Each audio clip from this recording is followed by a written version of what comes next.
Hello বিয়াস, আসসালামু আলাইকুম। আজকে শ্বশুরের হোটেল থেকে ইফতারি পাঠাইছে। তো কি কি ইফতার পাঠাইছে সবগুলো আজকে আপনাদের সাথে শেয়ার করতেছি। দেখেন সবগুলো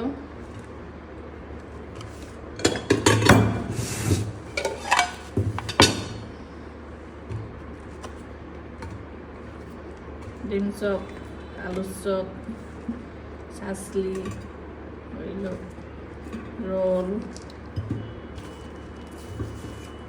এদিকে হইল জিলাপি। তো কালকে বলছিল আগেই যে আনতে, আমার ছেলে যে হোটেল থেকে নিয়ে আসলো নান রুটি,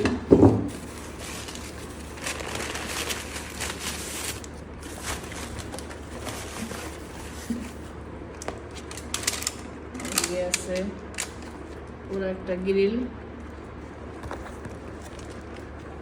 এদিকে আছে হালিম।